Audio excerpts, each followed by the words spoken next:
Here's why saying I'm not a racist is not enough. Well, it sounds like a great topic. Welcome back to The Sugar Treatment, where we bake and heal together. My name's Anthony, aka the Baking Social Worker. If you haven't already, make sure you subscribe to my channel, like this video, and email me at thesugartreatment@gmail.com. Let me know what you'd like us to talk about here on the show. I'm here with my very good friend, Dr. Alan Lipscomb. Thanks for being here. Thanks for having me. We're gonna be making his favorite, a peach cobbler, so stay tuned. Yes. Let's get started. First, I've added 6 tablespoons of unsalted butter to my 9x13 pan. I'm just gonna go ahead and throw it in the oven, which is preheating at 350 so the butter can melt. So let's make our batter by adding 1 cup of flour to a large bowl, 1 cup of sugar, 2 teaspoons of baking powder, 1/4 teaspoon of salt, and 3/4 cup of milk. Okay, you know what time it is now? It's #whisking time. That's right, you can go ahead and whisk that together. Woo-hoo.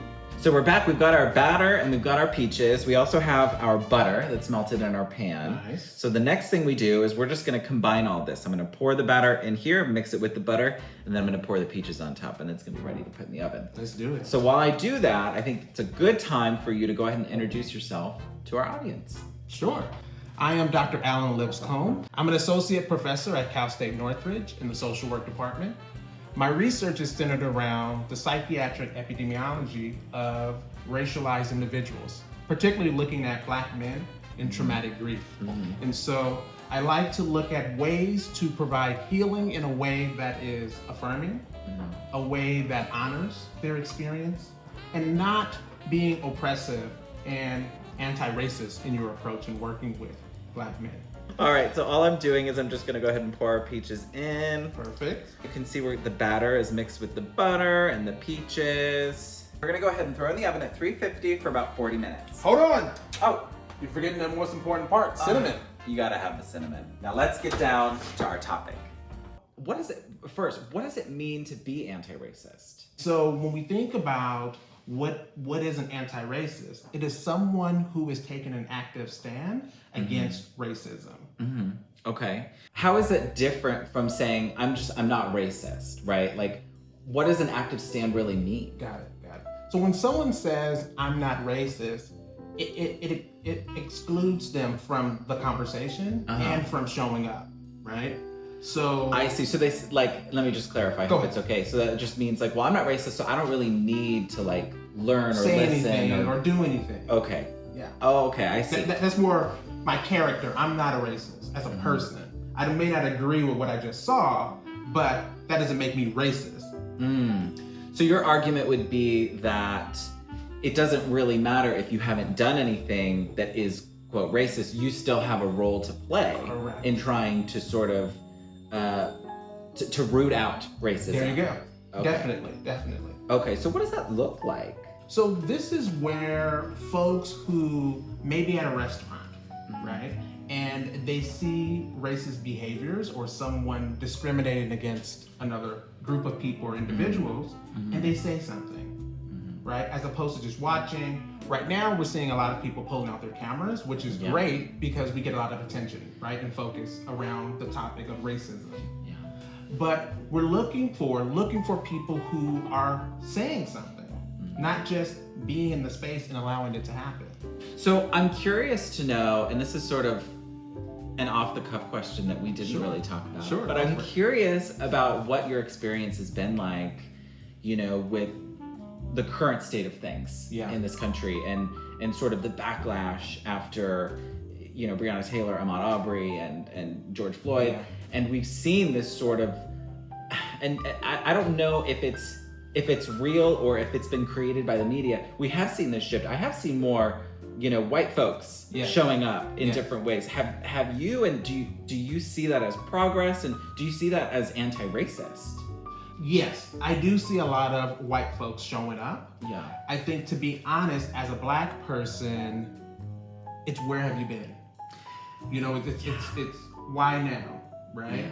While I appreciate it and respect it, why did it have to come to this? Yeah. Which brings us back to being an anti-racist, right? I feel like if more people were showing up and standing up, and we didn't need to see more Black bodies being murdered, then it didn't have to come to this. Yeah. So I do see a coalition, though, of folks standing up. We see this with Black Lives Matter movement. Yeah. Who we saw, right, protesting, right? We saw a lot of white folks out there. Yeah. And not just here domestically, but also internationally. Yeah. Yeah, my grandmother called me about a week or two after, right, the protests started happening. And she was like, I am glad that I have lived long enough to see all of these people, not just white people, right, Yeah. Latinx folks, etc., globally speaking up against racism. Yeah. And that's what it means when we talk about anti-racist. It's really speaking up. You don't have to be out protesting. It can be in your community. It can be at your job. Yeah.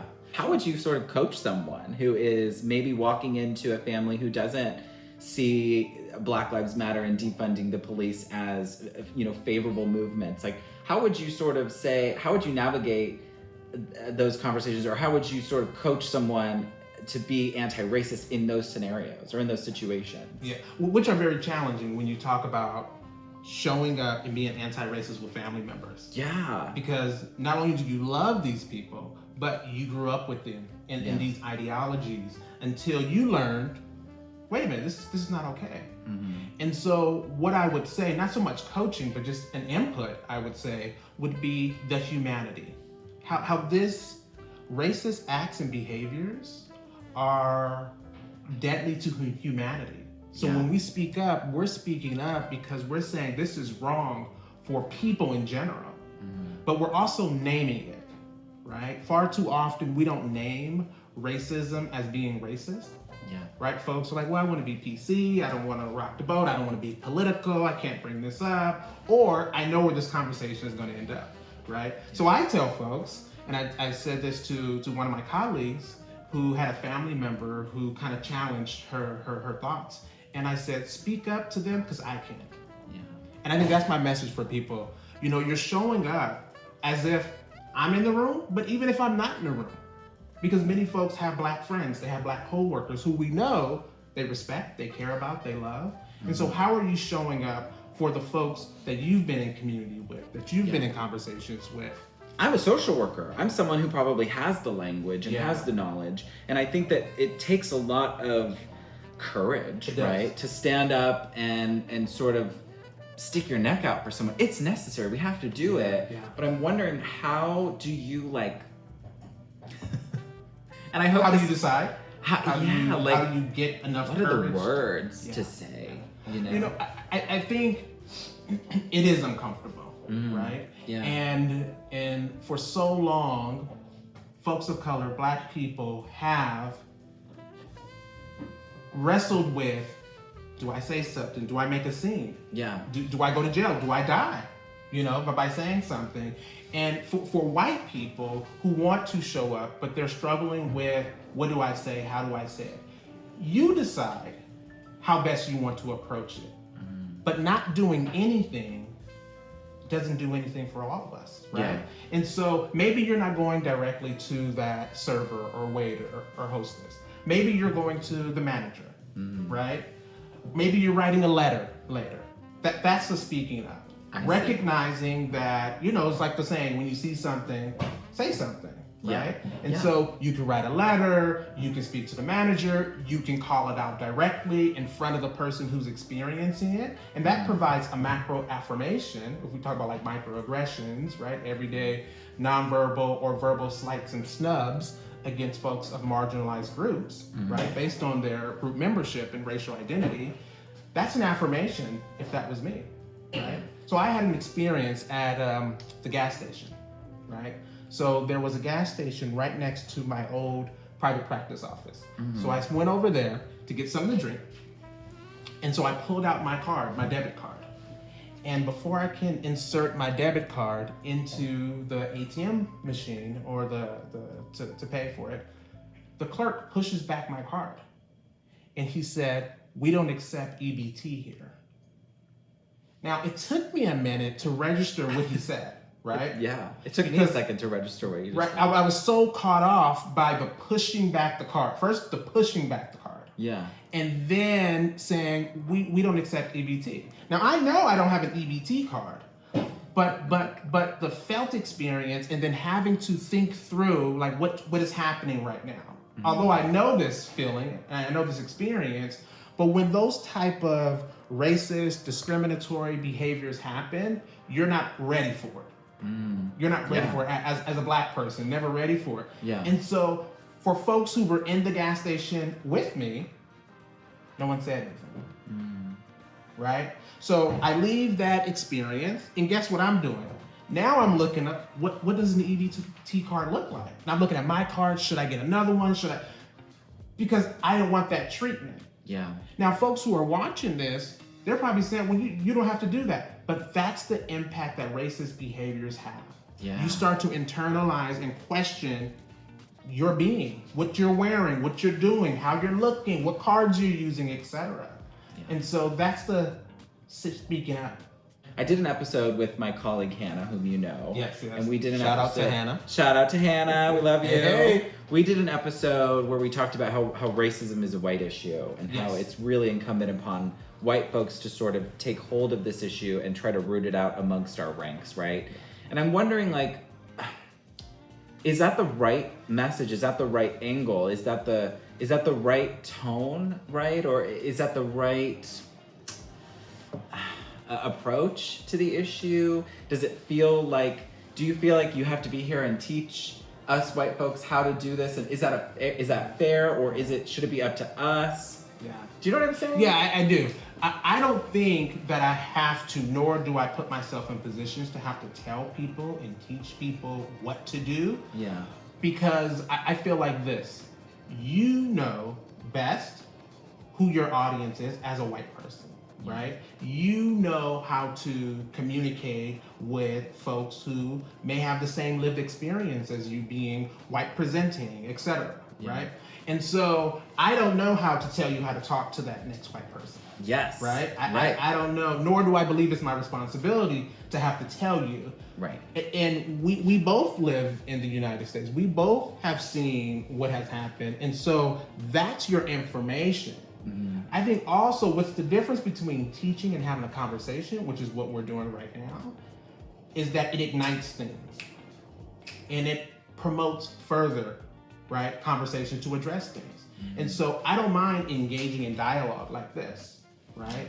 Because what you're going to do and what folks who are watching this is going to do is say, okay, I got that piece. Now I'm going to start a conversation with someone. Right. Right? And it doesn't have to be with Black people. Like, okay, I'm a white person, I'm going to have a conversation with a Black person. No. You also need to have conversations with non-Black people of color too, which we often leave out the conversation. Yeah. But colorism and racism exists within those communities as well too. So everyone should be having these conversations. No one is exempt. Yes.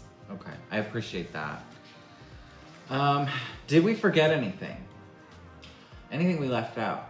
Yeah, I think showing up and speaking up becomes important. Yeah. And I think that's a good sort of succinct way of summing up what being anti-racist means. Surely. Is showing up and speaking up. And it's those examples that you gave, you know, of being in the restaurant or, you know, being someone to intervene while you were at that gas station. So to the viewers at home, I hope you can at least cling on to that piece. Yeah, there. that part. Yes, that part. That part. That part. Yes, I had to get that in there because if I didn't get it in there, they would start trolling for sure. I love it. That part. Yes. All right. Well, thank you so much for being willing Thanks to come for having me and have this conversation. The peach cobbler is probably coming along very nicely, so we should go ahead and check in on that. It's done. All right. I know something that'll go perfect with this. So we made it. The cobbler's done. What do you think? Smells and looks delicious. It does, and your idea about the ice cream was great. See? Glad that we added the ice cream to it. So you go ahead and try that. Okay. But actually, before you do, I was ready. I was going in. Before you do that, will you please just let our audience know once again where they can find you? Sure. You can follow me on Instagram at Dr. A. Lipscomb, and you can see all of the things that I'm doing, upcoming events, etc. Nice. So I'll go ahead and put that link in the description of the video. And one other thing, is there any last resource or any piece of information that we might be able to leave our viewers with? Sure. If you're interested in reading up more about how to be an anti-racist, you should get Dr. Ibram Kendi's book, How to Be an Anti-Racist. Nice. So we'll go ahead and put the link to that book also in the description of the video. Thank you so much for being here. Thank you I for really having me. appreciate it. It's such a treat for us here. And thank you very much to you for watching. Make sure you like this video. Email me at thesugartreatment@gmail.com. Let me know what you'd like us to talk about on the show. And if you haven't already, make sure that you subscribe to my channel. Okay, how is it? Did you take a bite? Delicious. It's delicious, right? It's fire. It's fire. I even got a fire. All right. Well, let me try. It's All right. fire. It's good. It's fire. All right. Thanks again. You did it. And thank you. Keep it sweet.